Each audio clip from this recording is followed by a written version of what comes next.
On this episode of Inside the Outcomes, we'll be talking about family caregiving. Family caregivers can be spouses, partners, children, siblings, friends, or even neighbors. Approximately 53 million Americans serve as family caregivers to older adults and people with disabilities, and this number is expected to grow. Our guest today is Conor Callahan, a senior policy associate on the caregiving and workforce policy team at Advancing States. In this role, he coordinates with senior leadership to evaluate state and federal policy related to caregiving and the workforce, designs and implements surveys, evaluates data, and provides technical assistance. Conor is also the author of a new policy brief produced in collaboration with the Rehabilitation Research and Training Center on Home and Community-Based Services at Shirley Ryan Ability Lab. And I'll place a link to that resource in the show notes. Welcome to the podcast, Conor. Thank you, Sharon. Happy to be here. So this episode is on family caregiving. Can you kind of give a description of who family caregivers are, or what they do? Sure. You hit the number already. It's over 50 million. And so if we live long enough, if we're lucky to live long enough, or the people that we know, love, and live with live long enough, that caregiving in some form is a nearly universal experience. Rosalind Carter, there's a great quote by her. She was a big champion of caregiving in her lifetime. And she said there are only four kinds of people: those who have been caregivers, those who are currently caregivers, those who will be caregivers, and those who will need caregivers. For a more technical definition, it's interesting that the Centers for Medicare and Medicaid Services has since 2023 a new defined definition of caregiver that's much broader than before. Before it was limited to just relative. So I'll read that definition if that's helpful. An adult family member or other individual who has a significant relationship with and who provides a broad range of assistance to an individual with chronic or other health conditions, disability, or functional limitation. And this may include a family member, friend, or neighbor who provides unpaid assistance to a person with a chronic illness or disabling condition. And likewise, the Administration for Community Living, which includes the Administration on Aging and the Administration on Disabilities, has encouraged recently the broadest possible definition to include as many people as possible who are caring for older adults and folks with disabilities. Because historically, people that are helping to take care of older adults, people with disabilities, have not identified as caregivers, but rather we think of ourselves as this is just part of being a dutiful son, daughter, spouse, grandchild, friend, etc. There has been an issue with uptake of self-identification as a caregiver. And some people may react negatively to being labeled as such. People will say, no, I'm just a daughter. I'm just taking care of my wife, for example. And so we have a problem with the definition of caregiver in English. And there is also not an easy translation into some of the more common languages that are spoken in the United States outside of English. But as you mentioned, regardless of whether people identify so as not, the number of caregivers in this country is estimated at over 50 million. And because caregiving can involve tasks that range from running errands to wound care and helping with eating, dressing, bathing, and toileting, the number may be higher. And if we get even more technical, because Medicaid is the number one payer for home care in this country, and Medicaid being funded jointly by the federal government and the states, but administered by the states, states have different and sometimes narrower definitions of caregivers that may limit access to caregiver supports for some. Why do we rely so heavily on family caregivers? Isn't there an entire professional workforce out there can provide the same services? That's a great question. And it's important to talk about paid caregiving or direct care work or direct service work. And I'll talk about that in just a minute. But the short answer of why we rely so heavily on family caregivers is that we want to age at home.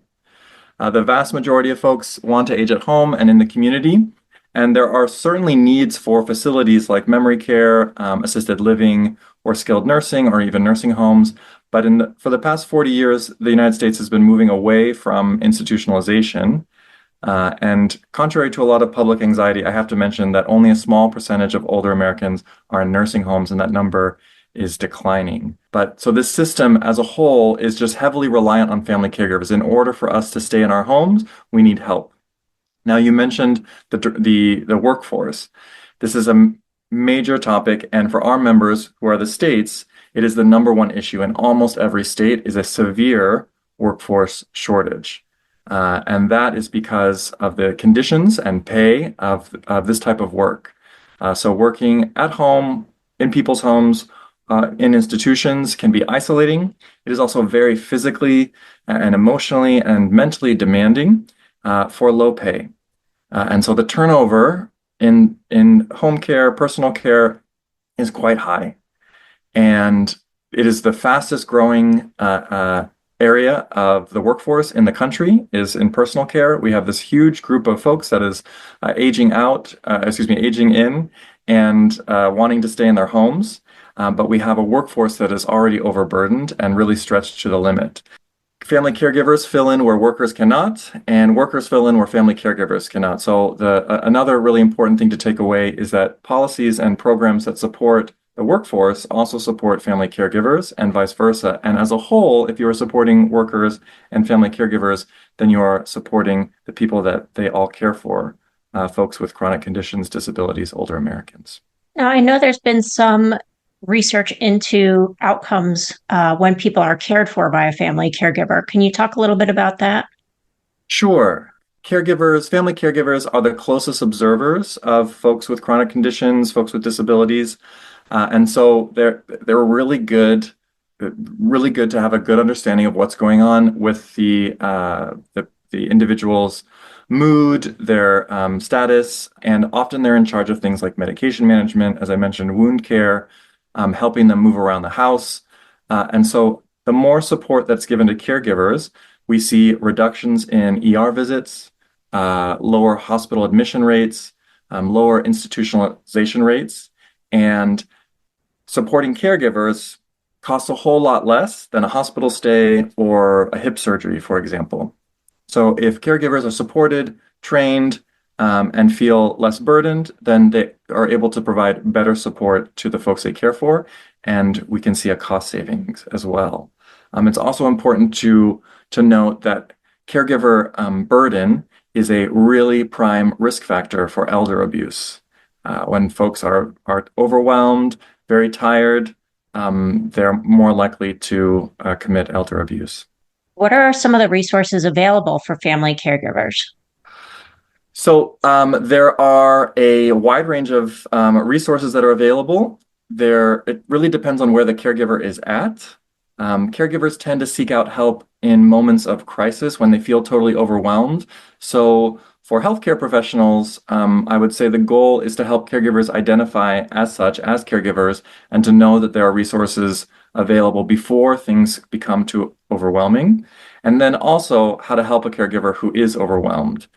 Doctors and nurses are the primary way caregivers get information, so keeping them included in a care team to the extent desired by their loved one is super important. The main thing that folks need to know about is area agencies on aging. These are the local government administrators of Older Americans Act programs and other programs for older Americans and their caregivers. They also operate the National Family Caregiver Support Program. Some states like New York or Pennsylvania or Texas have many area agencies on aging. We call them AAAs.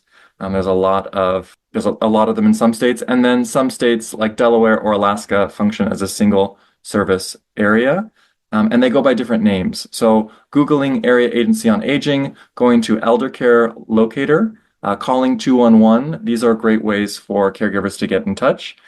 I do want to mention, because I have never seen this in popular media before, but there is an episode of The Pit, which was the number one show on HBO Max recently, where there's a young doctor. I'm not going to spoil anything, but there's a young doctor working with a really burned out family caregiver. She's very isolated, caring for her older mother who has the regular needs of an older adult as well as mental illness. And this is the first time that I'd heard area agency on aging in popular media, and it is recommended to the caregiver to get support. So they can be contacted. They have information and support professionals who can help caregivers find supports for themselves and their loved ones, like figuring out Medicaid eligibility, how to hire home care, how to get respite, how to get a break from caregiving. And depending on the state that folks are in, there may be more or fewer services available.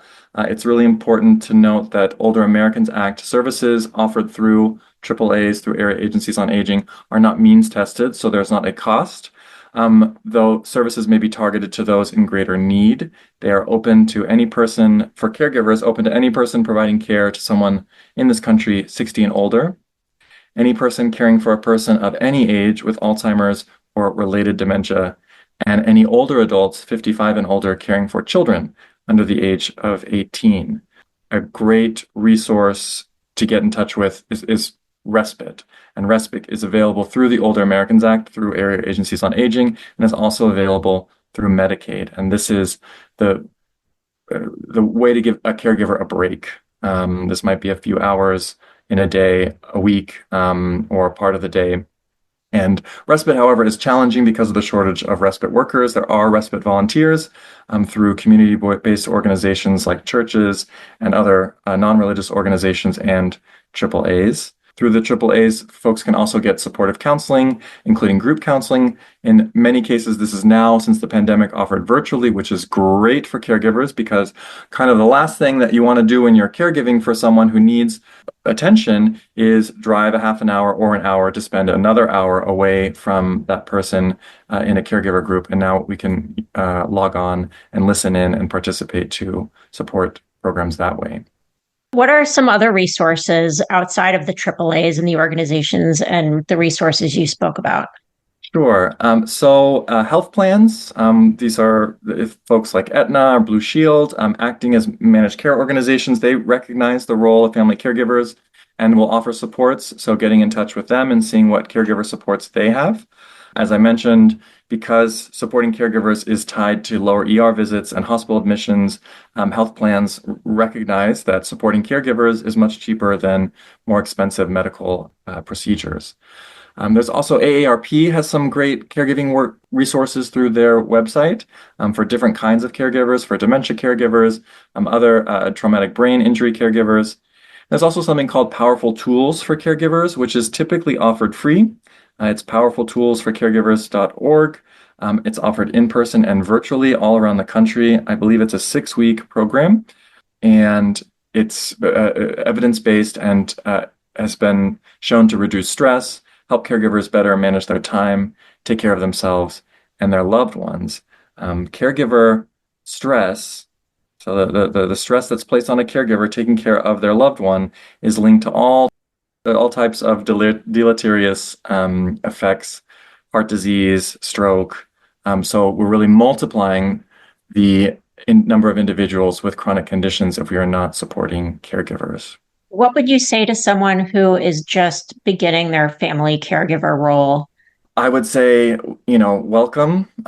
This is something that I've gone through personally. I helped care for my father-in-law with Lewy body dementia for the last few years of his life in home with him, and that caregiving can be a really rewarding experience. For me, it was really gratifying and rewarding, and it was also very, very difficult, especially when working full-time outside the home. And there is help. There are supports for caregivers. It is best to not do it alone. Caregiving is one of the most isolating and lonely experiences, and it does not need to be that way.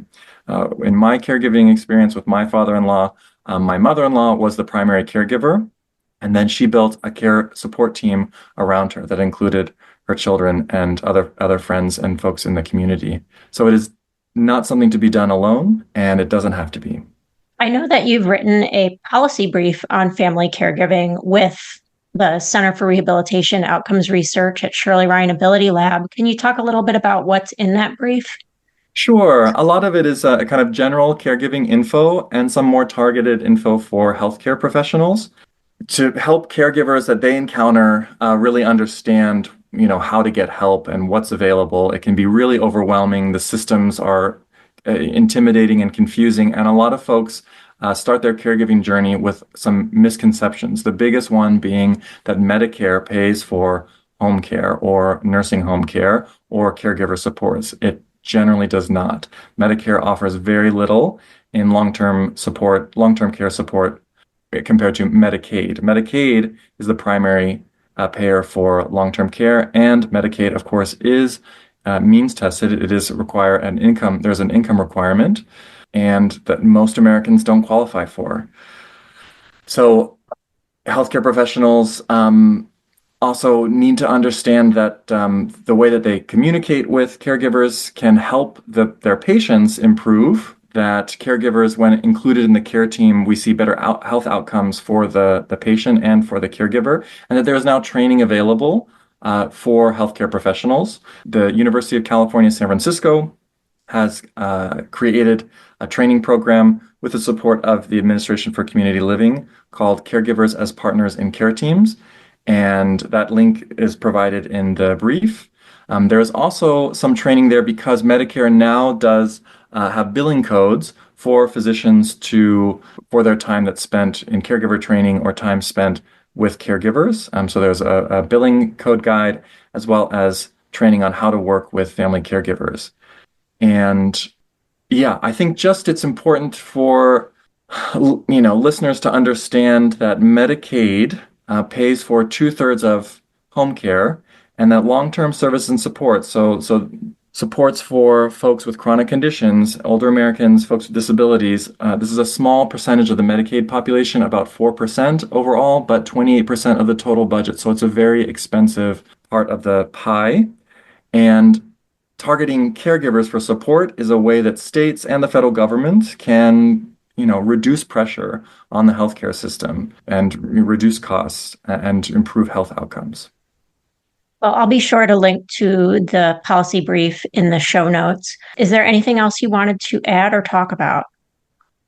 Sure. I guess one other thing I'd like to talk about is whether caregivers can be paid, if there's options for caregivers to be paid. And most caregivers are uncompensated. As I mentioned, in order to qualify for Medicaid, an individual with a chronic condition needs to be Medicaid eligible, which is an income requirement, an asset requirement. But this uncompensated labor is huge in this country. It's estimated a few years ago at over 600 billion. I'm sure that has increased. A handful of states now offer tax credits for caregivers, so you want to look up in your state if that is available to you. AARP has been leading the charge on that. There's also a proposal in Congress to offer a $5,000 caregiver tax credit. It's called the Credit for Caring Act. It has bipartisan support, and the president publicly supported such a measure when he was running for office last fall.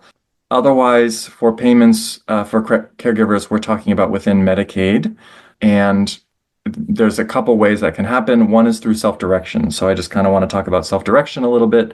It's you may have heard of consumer-directed services, aka participant-directed, or also known as self-direction. This allows enrollees, so folks with a disability or a chronic condition, to directly hire people, which in many cases includes family members, to provide their personal care. This includes bathing, dressing, and toileting. So that means the person with long-term needs can act as their own care manager. They hire, train, pay, and fire the personal care worker if needed. And in many cases, this can be a relative. And almost every state has a consumer-directed waiver option.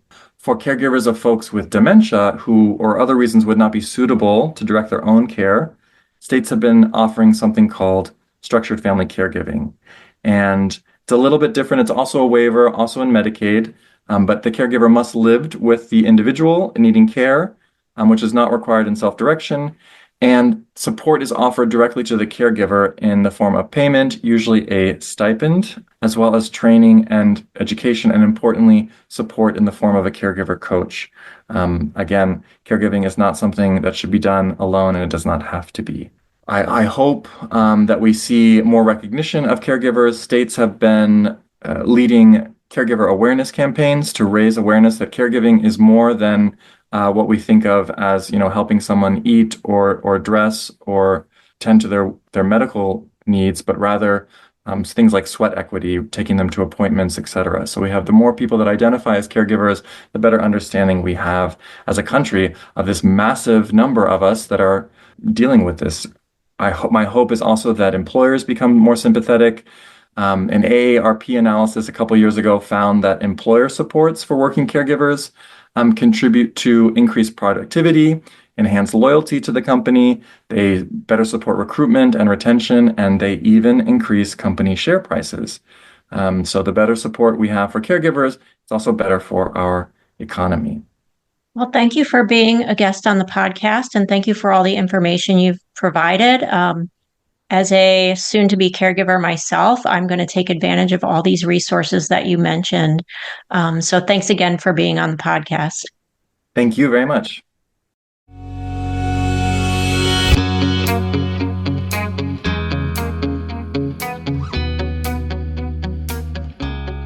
This podcast is supported by a grant from the National Institute on Disability, Independent Living, and Rehabilitation Research.